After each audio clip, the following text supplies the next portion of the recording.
الذين يذكرون الله قياما، هغه کسان چې ذکر کوي د الله په ولاړ او په ناسته، وعلى جنوبهم او په څنګونو په اړخونو پراته وي، ويتفکرون في خلق السماوات والارض ربنا ما خلقت هذا باطل سبحانك فقنا عذاب النار.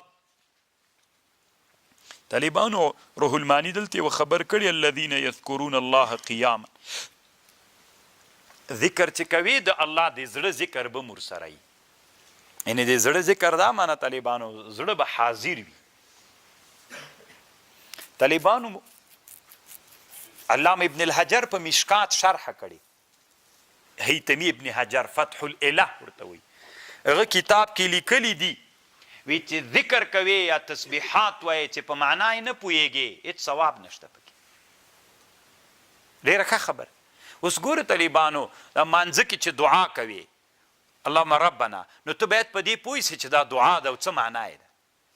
وی که په معنا یې نه پوهېږي دا ذکر تسبیح تحلیل دا ټول که په معنا یې ثواب نشته. ابن حجر علي قاري سے مرقات کې په در رد کړی طالبان، او خپل روح المانیم طالبانو دا خبرې وجي کې دویم طرف کې جي کې لیکلي ده چې څوک د ذکر او د تسبیح او د دې په معنا نه پوهېږي.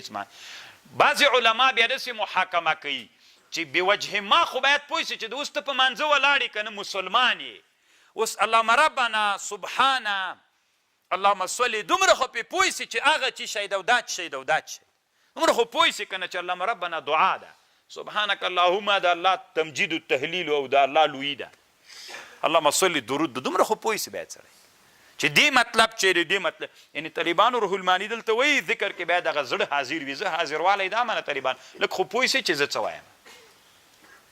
دا داسې مثال لري طالبانو لکه توتي ته چې یوه خبره ور په یاد کې چې وایي په دې څه پوهېږي چې دا کنځا ده که دا څه شی ده، څه معنا لري هېڅ پوهېږي نه.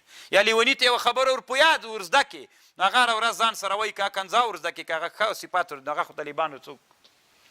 نو دا داسې مثال لري طالبانو. دا ډېره ښه خبر ده. ما خپل هم دې ته زړه میلان کوي ځکه انسانان باید دومره عربیت زده کړي چې د شیانو په معنا باندې پوه سي.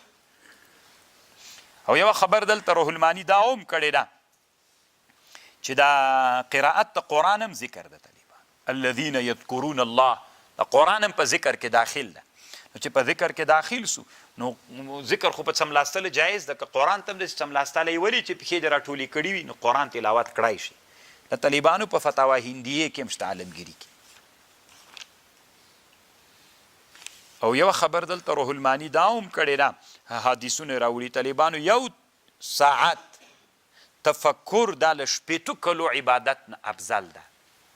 یو ساعت تفکر طالبانو ورونو دا تفکر نه ده، دا ډېر کار ورکوي. دا اوس موبایلونو ډېر انسانان له سړیتوب نه وویستل. طالبانو ورونو ګوره دنیا داسې ده چې درېیم شی منځته راځي جنګول به سره کوې، که معدن وي که نبات وي که هر شی وي.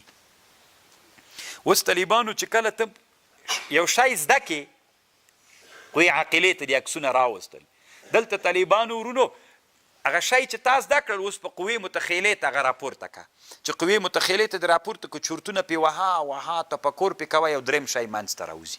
دا دنیا کې علماو ابتکارونه څه کړي دي، نوي نوي فکرونه یې راویستلي دي. دا مسله له دې آیاته را مستنبته سو دا طالبانو هلته فکرونه په قوې متخیلې کې کړي، تفکر یې کړی. نو په تفکر کې طالبانو انسان لوړو جیونو ته ځي. لږ په ژوند کې ځان دپاره څوک هم مختاره کیه، تفکر هم وکوي طالبانو. دا هم ډېر خوندور عبادت ده. سړی چې ځان سره فکر وکړي یو ورځ داسې ځان سره کیني چې زه مړ سم، بیا ټول خاورې سم، بیا به هم زه یمه ګرد به ګرځم که نه، نو دا زه به بیا چېرته ځم. نو طالبان داسې چې ځان سره فکر وکړي دنیا کې ځان لاره پیدا کړې یم، څوک وم، څه سوم، څه کېږم به، په دې باندې بحث وکړه که نه مړ کېږم به، چېشته الله نو د دنیا کې پیدا کړی ومه، مقصد وي د زندګي چې تفکر پرې وکړه خپله بس ډېر هغه سړي ته لاس ته ورځي. فکر ساعة خیر من عبادة 60 سنة. یې روح المانی دا بله خبر کړي چې افعال دی الله عز وجل معلل بالاغراض و معلل بالحکام دی خبر مې کړی و تکرار که نه د طالبانو